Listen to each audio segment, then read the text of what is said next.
Tonight on CTV News, a man helps save a woman after being trapped in her vehicle, and debate continues over the Eastern Recreation Centre.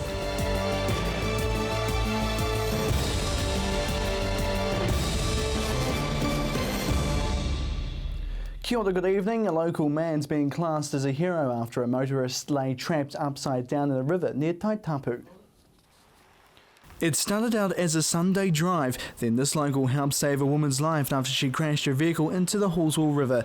Anthony Goomes was on his way home with his partner Tina when they discovered the vehicle upside down on Sunday afternoon. Then the driver just started yelling, help me, I need a knife, I'm stuck in with the seatbelt. They were having lunch at the Taitapu Hotel. Then 5 minutes up the road they spotted the hatchback vehicle and trailer. Their phones were flat, but they managed to flag down a motorist to call emergency services. While waiting, he helped free the woman. I told my partner, she ran off to go get a knife, and she went to a couple of houses, found a knife, came racing back, and gave me the knife. I got the seatbelt out, but then her leg was still trapped, so by then I was just holding her head out of the water. Emergency services arrived and the local farmer used a tractor to help lift the vehicle out of the water so firefighters could free the driver. It's something he's never experienced before. I think anyone would do the same thing, eh? Yeah, just react. The woman was taken to Christchurch Hospital and police say the incident's a timely reminder to ensure trailers don't carry loads exceeding their vehicle's towing capacity. The Christchurch-based animal rights organisation SAFE, who placed a controversial advertisement in English newspapers refusing to back down, and a warning some viewers may find pictures in this story disturbing. It all started when SAFE revealed footage of bobby calf cruelty just over a week ago.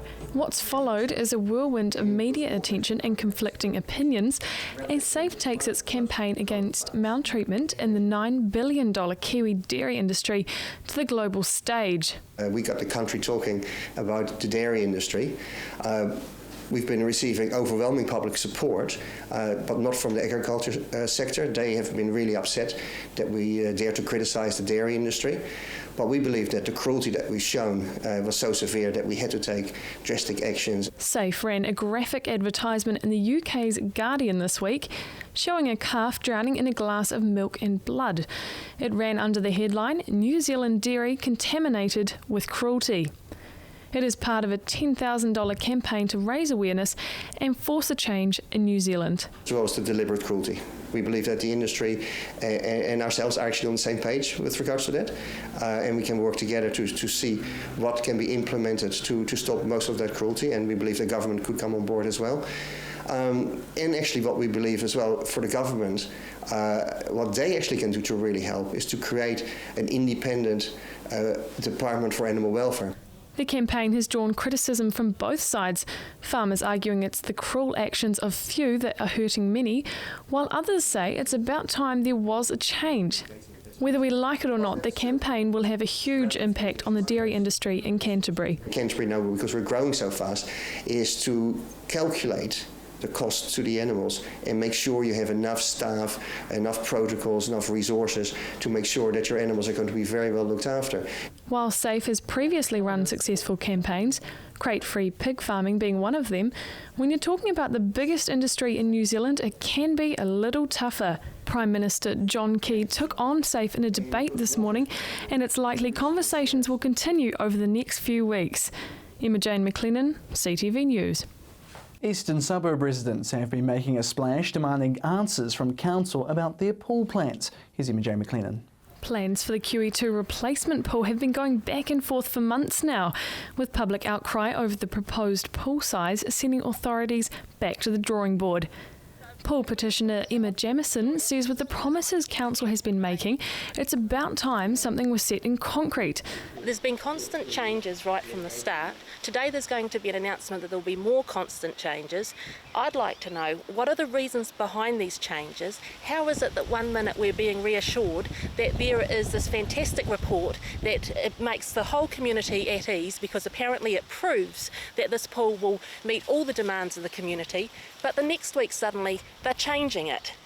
Current plans are for one 25-metre pool with 5 set lanes and 5 movable ones. But according to Ms Jamieson, it's not enough.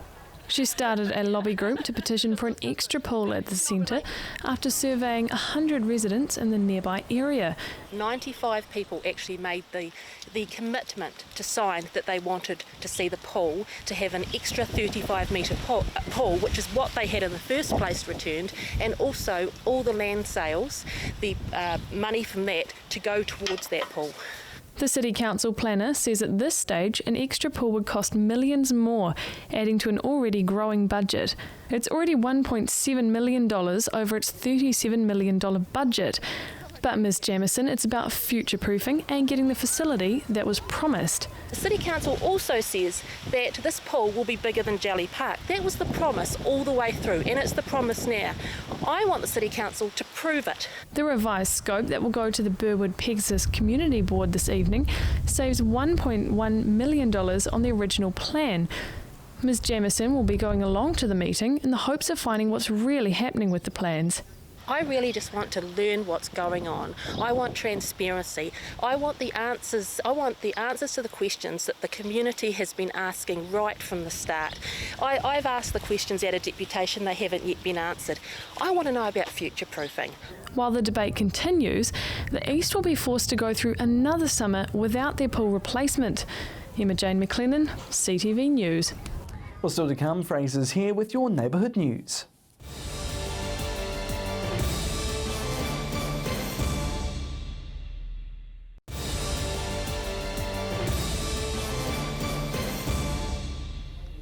Welcome back to CTV News. It's another step forward for ending homelessness in the city, with a bunch of new units now opened by the Christchurch City Council. Chelsea Daniels reports. Christchurch City Mission has officially opened the doors to 3 new units to help address emergency housing needs for families. Christchurch City Missioner Michael Gorman says homelessness in the city is alarming. We often get people coming to us every week saying, I'm living in my car, or I'm living in an overcrowded house, or my extended family want me to leave now, or I'm living in a tent and I'm paying huge amounts. And so it's a real problem. In a collaboration between the City Mission, Christchurch City Council and the government, the Family Emergency Accommodation Project is aimed at helping high-priority families transition from temporary to more permanent homes.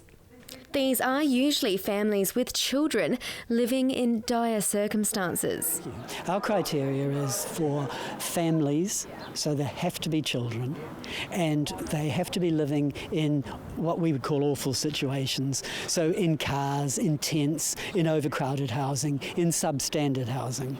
Christchurch Central MP Nikki Wagner opened the new units. We've been looking to find emergency accommodation in all sorts of places, and this is particularly good because it's a building that had gone past its use-by date, and it's been redesigned into 3 units, so 3 families will have somewhere to come. For Deputy Mayor Vicky Buck, the notion of families with children homeless is unthinkable. I'm not sure that we can quite see the end, but I think it's something that we need to have as an end goal, that anybody who wants not to be homeless in Christchurch has that choice. Councillor Buck is a strong advocate for ending homelessness in the city, pushing to ensure everyone in Christchurch, especially children, have access to warm, safe housing. We don't have a situation ultimately where we have people who need to be homeless in Christchurch. So I don't think as a city we want anybody who doesn't want to be homeless being homeless. The council has committed to providing a total of $350,000 towards the Family Emergency Accommodation Project, including a $50,000 grant to employ a social worker. The Ministry of Business, Innovation and Employment has provided a total of $115,000 towards the project as well. Chelsea Daniels, CTV News. The Christchurch brewery's taken their drinks to a new level, selling customised beers to help rebuild a community centre. Good news for keen beer drinkers out there. There's a new range of cold ones in town, and by drinking them, you are helping a local project. The Mount Pleasant Community Centre has teamed up with Harrington's Breweries to raise money for its new centre, and it's working well for the both of them. And so we came up with this idea of producing a range of Mount Pleasant beers under the logo Good Beers Doing Good. So the first thing we had to do was make sure we had good beer, and that was John's part of it. And now we've got the nice labels, and we're selling them at the Mount Pleasant Farmers Market. The bottles have been selling well at the market, so well in fact that the fourth brew has already sold out months ahead of schedule.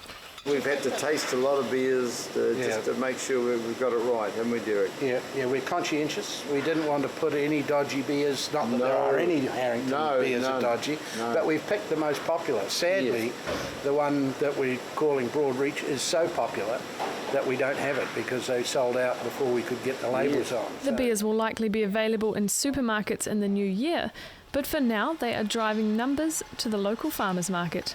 $2 from each bottle sold at the market goes straight to the community centre, and $1 from each will do the same when they hit supermarket shelves.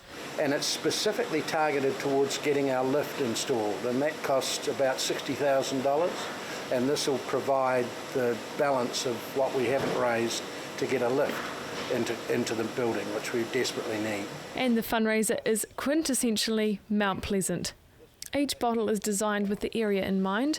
There's Muddy Duck, referencing the birds of the estuary, the self-explanatory Road Cone Red, and Giraffe, after the popular zebra-giraffe cross in the Christchurch Stands Tall campaign. Then there's the last and the most popular. That one's called Broad Reach, and it's in honour of all the sailors that have learnt to sail out on the estuary. So, as I said, they all have Mount Pleasant connections and sell the story.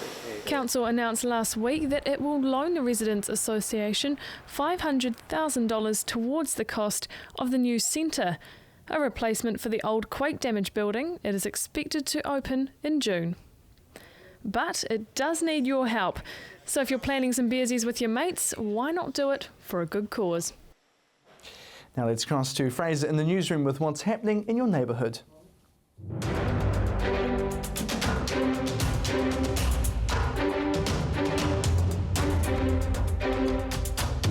Thanks, Jared. A move to fast-track the release of more land for housing around Wollaston could be signed off on Wednesday.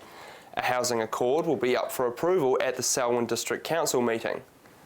Councillors will also vote on whether to recommend to the government that 3 areas of land be designated as special housing areas. The land, all to the south of Wollaston, has a combined area of 116 hectares and could yield up to 1,500 new homes.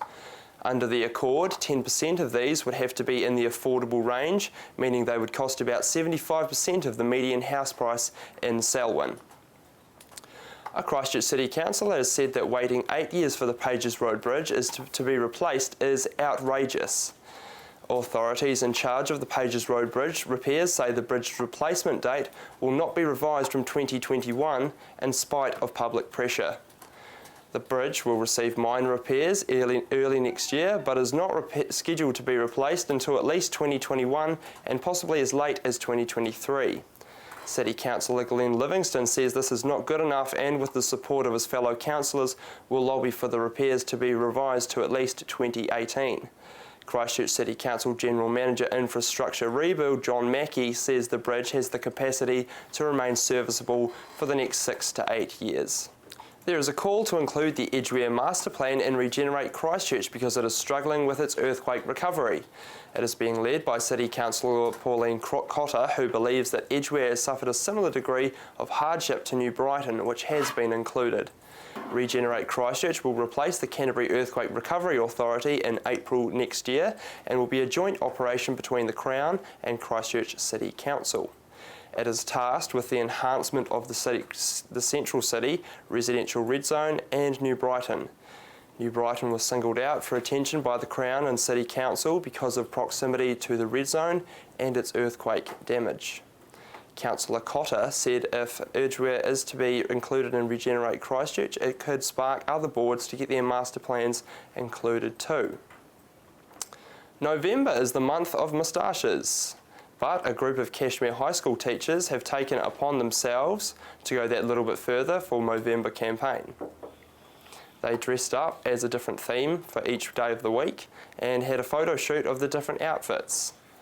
The themes were Mexicans, turtlenecks, woodchoppers, traffic cops and Friday Night Fever.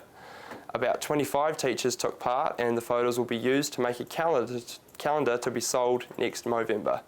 The campaign raised about $2,900 for men's health. Opawa School held a special farewell ceremony for its long-standing principal last week. The ceremony was held on Tuesday to say goodbye to Grant Steadman. Mr. Steadman has been principal of the school for 13 years.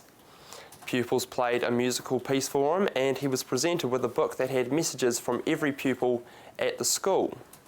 Mr. Steadman will now take on an education consultant role where he will mentor first-time principals. From the newsroom, I'm Fraser Walker-Pierce.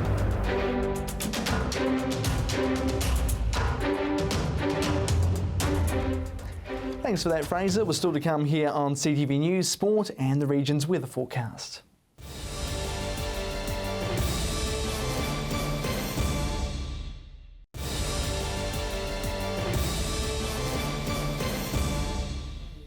Welcome back to CTV News. Now here's Gordon Finlater with the latest in local sport.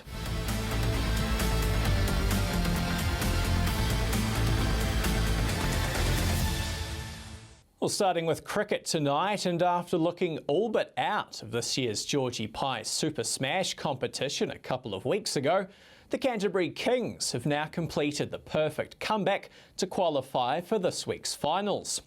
The Kings required a win in yesterday's final round-robin match against Central Districts to qualify for the playoffs, and once again the team performed under pressure to win by 17 runs, putting them in great form ahead of this weekend.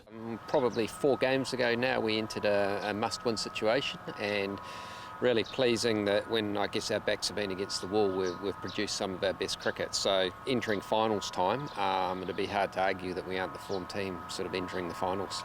The Kings had former Australian internationals Mike Hussey and Shane Watson at their disposal yesterday, with Hussey knocking a handy 43 to help the Cantabs. And coach Gary Stead is hopeful that at least one of this year's imports, including Aidan Blizzard, may return for the finals. So it all really depends now on whether they get released by the Sydney Thunder or not. So all 3 of them have expressed interest. So yeah, that's exciting for us that they want to come back and want to play for the Kings. After coming close in previous years, there will be no extra motivation needed for the Canterbury side, who haven't won the 2020 title in a decade. Yeah, 2 years ago we lost to ND at this stage in a 186 versus 182 sort of game, high scoring game up, and I know the guys will still be hurting from that. Qualifying for the top 3 finals in third, Canterbury will meet the loser of Friday's Auckland-Otago match for a place in Sunday's final. For us to win the competition, we're going to have to beat both of them. So it doesn't really matter which order we do it in, and for us, have no preference about who we play either. Well, to football now, and the Mainland Pride fell just short in their bid for a 3rd successive National Women's League title, going down 4-3 against Northern at ASB Football Park. 2 second-half goals from Emma Ralston proved the game changer, taking Northern to a 3-1 lead with less than 10 minutes remaining. The final 5 minutes featured a flurry of goals, however it was the visitors taking the spoils. Well, there was no luck for our men's side, the Dragons, yesterday either, with Canterbury falling to their 2nd loss in a row, this time at the hands of Hawke's Bay. The 2-0 result means that the Dragons now fall to 5th spot in the league, with their next match coming this Thursday night at home to Waibop United. And just finally tonight, 2016 Super Rugby jerseys were released today, and just in time for Christmas. Ryan Crotty showed off the new look Crusaders kit today, which the boys will sport next year. Well, you're up to date with the latest in local sport. I'm Gordon Findlater for CTV Sport.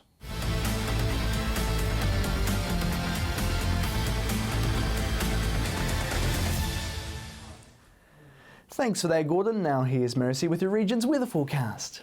Thanks, Jared. Well, today we saw cloudy skies with southerly winds there in the morning, quite fresh they were, and in the evening we did see a little bit of rain for some places. Today's highs first up though, Timaru on 16 degrees along with Temuka and Geraldine. 16 degrees was also the trend here for Christchurch and Akaroa. Sharing that high was Methven and Ashburton as well, 17 for Leeston and Darfield today. Heading further north, Hanmer Springs actually took out today's high of 20 degrees, and following that was 18 for Culverden, 17 for Kaikoura, Cheviot, Amberley and Rangiora. Over to the Alpine region today, 15 for Mount Cook and 14 for Lake Tekapo. Tomorrow we are expecting a fine but cloudy day for you, Timaru. Cool southerly winds coming through, 18 degrees for your high, and watch out, there could be a few spots of rain in the evening. Ashburton, you can also expect that southerly wind, unfortunately. Your high is 18 degrees, though not too bad, 7 for your overnight low. The Garden City might be seeing a little bit of a soggy evening for Tuesday, hopefully just isolated showers here and there, and for you the same, Kaikoura, could be a few showers in the afternoon, but a very low chance of that, 17 degrees for your high and 7 for your overnight low. Now South Canterbury, tomorrow you can also expect that southerly wind, could be a few rain spots in the evening for you. We are expecting highs between the 16 to 18 degree mark. Central Canterbury, southerlies here and 19 degrees for Darfield and Methven, 18 for Akaroa and Leeston. Cloudy skies also expected as we head further north. Hanmer Springs on 17 degrees, could be a few spots of rain particularly later on, and 18 for Culverden and Cheviot, rain there as well. Over to the mountain ranges now, 17 degrees for you Mount Cook and 19 for Lake Tekapo tomorrow. Checking out the upcoming days, it's looking a lot hotter and sunnier on Wednesday, so 21 degrees there for Ashburton and 19 for Christchurch and Timaru. We're seeing those southerlies dying away and northeasterlies coming through, especially in the afternoon. On Thursday, we're seeing high cloud increasing. We are expecting really warm temperatures though. Look at that, 27 there for Ashburton, 28 for Christchurch. On Wednesday, most places can expect a really settled, dry day, actually predicting this to be the most settled day of the week. Northeasterly winds breezing through, particularly for coastal areas in the afternoon. On Thursday, you can expect that really hot weather again, a lovely balmy, muggy day on its way, very similar to we had last Wednesday and Thursday. Those northwesterly winds, they are coming back. So over the next few days, tomorrow's looking a little bit chillier with southerly winds. Could we bring the odd spot of rain for some places? However, Wednesday and Thursday are looking dry and fine, and lovely hot weather on Thursday. That's your update for Monday. Back to you, Jared. Thanks for that, Mercy, and that's CTV News for Monday. You can find all our bulletins on demand at ctv.co.nz. Thanks so much for joining us. I'm Jared McCulloch. We'll leave you now with pictures of the Christchurch Santa Parade. Have a great evening.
Supporting local content so you can see more of New Zealand on air.